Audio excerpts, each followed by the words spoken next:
There are people around who believe that if we all wear masks, obey the social distancing laws and become true slaves to the system, then everything will be back to normal by Christmas at the very latest.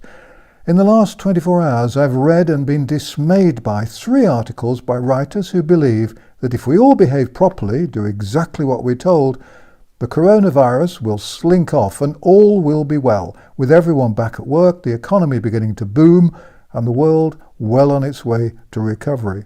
There are even some who were shocked at the suggestion that taxes will rise dramatically in the next 12 months or so. Where do these people think the money came from? The money that ex-Goldman Sachs banker, the current UK Chancellor, was throwing around with such gay abandon.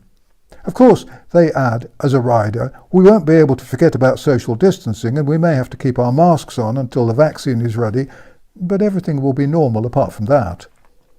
I wonder what these people have inside their skulls. Porridge? Those little white polystyrene balls that are used for packaging? Bubble wrap, perhaps? They certainly don't have any brains.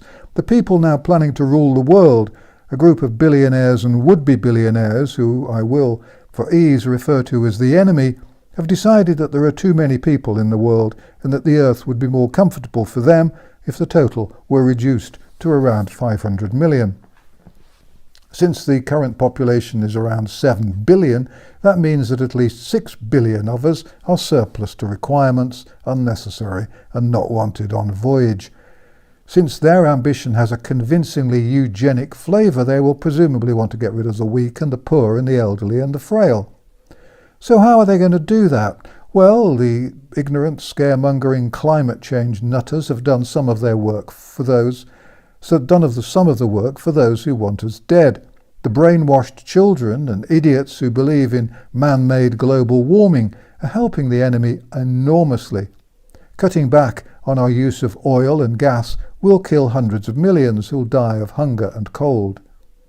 And I've no doubt that the enemy will manage another plandemic.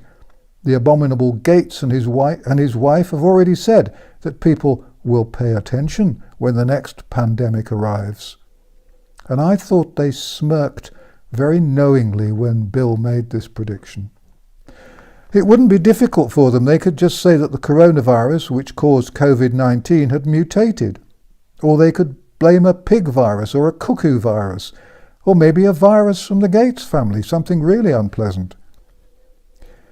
It wouldn't really need to be something too nasty. After all, a really bad virus might kill off some of the billionaires. I rather suspect that we're going to have more alleged virus health calamities coming up. If it isn't the coronavirus in a preordained second wave, it'll be something else. If they can make up one crisis, they can and will make up many more.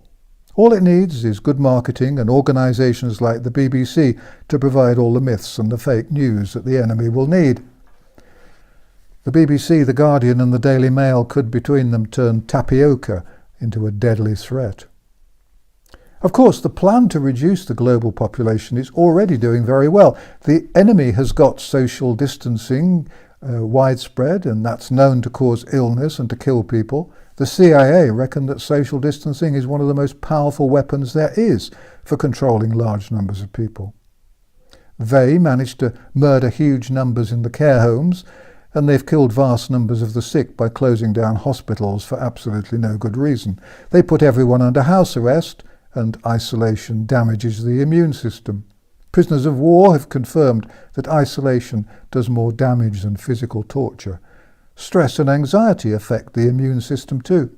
The masks will kill quite a few people. It's well known that they reduce blood oxygen levels, and those with respiratory and cardiac disorders will die. It's true that surgeons wear masks, but they're different masks in different circumstances and not usually worn all day. Women's movement enthusiasts used to burn their bras. Maybe we should burn our masks, in an environmentally acceptable way, of course. Even the sanitizing gel they insist we use a dozen times a day will kill some people.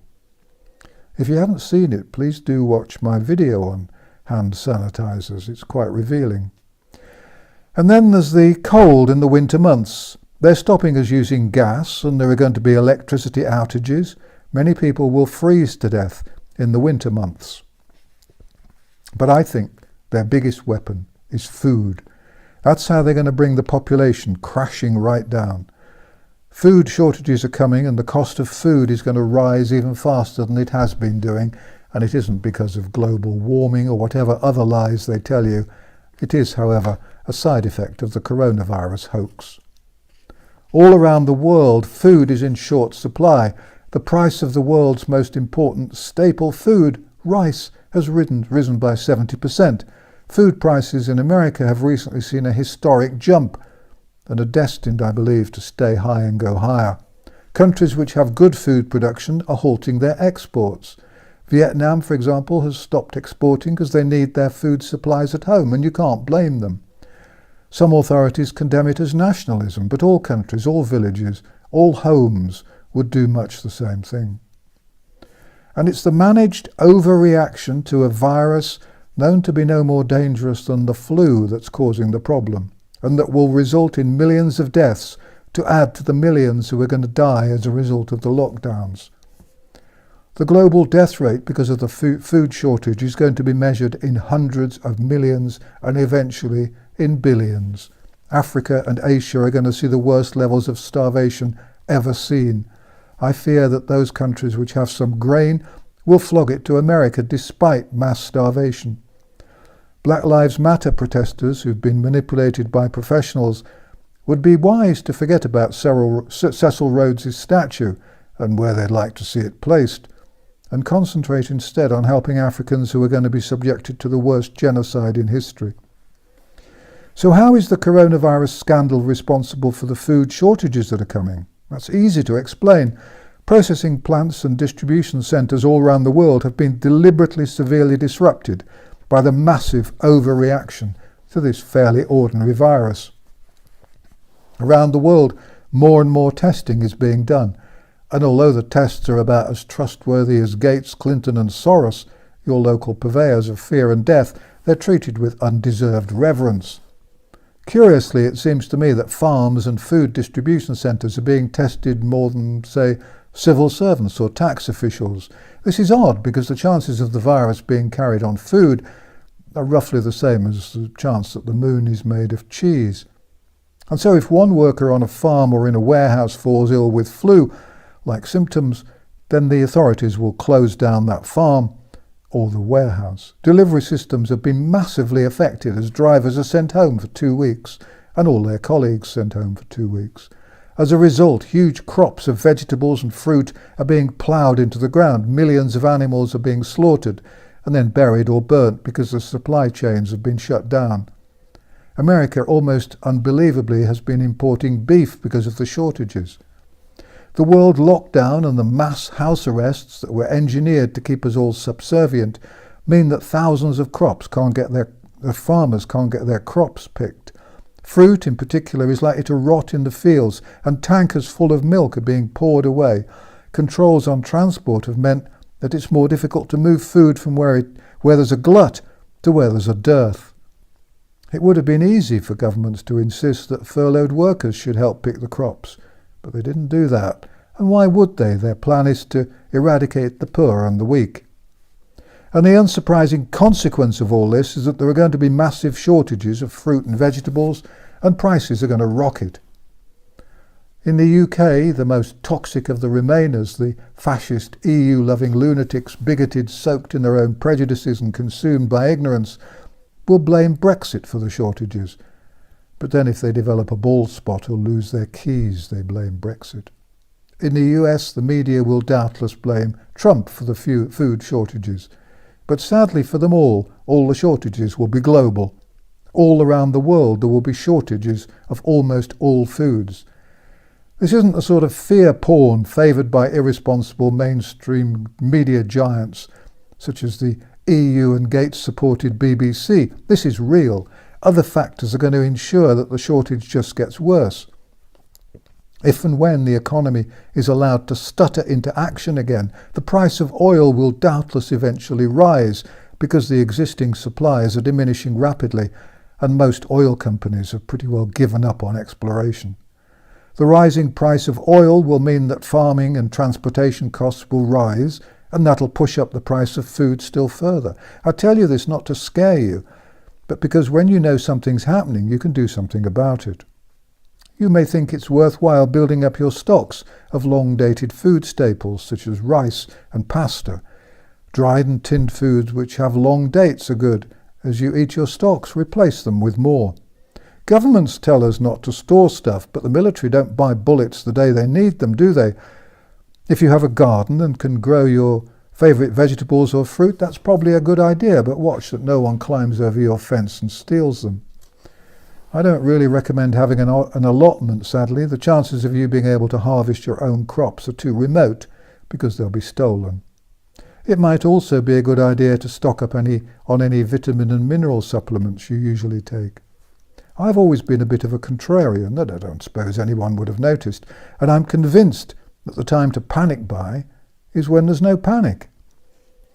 I hope the advice here will help those of you who watch these videos. Do a little quiet food stockpiling now so that you and your family will have a better chance to be strong and healthy. Countries look after themselves and we all need to do so. It isn't selfish, it's survival. If you buy food you'll eat anyway and you store it carefully, what have you got to lose? If I'm wrong and there's no enemy and there's no food shortages, then you can always just eat what you've stored. If and when your government finally warns you of this problem, it'll be far, far too late.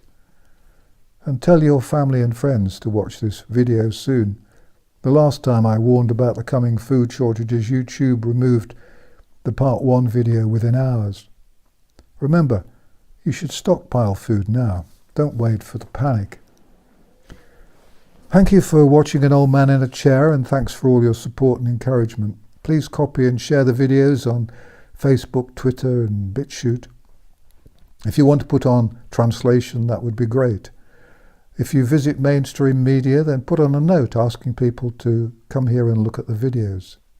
If my videos disappear, then please go to my website to see where you might be able to find them, and you can always read the transcripts of the videos, including the videos that have been banned, on www.vernoncoleman.com. This channel hasn't been monetized, I haven't authorized any advertising, and there's no sponsorship, and there never will be any of either.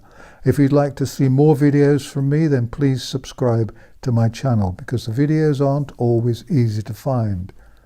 Remember, distrust the government, avoid mass media, fight the lies. Although it may seem like you're on your own at times, you're not. And remember, more and more people are waking up, and we will win this war. Thank you for watching.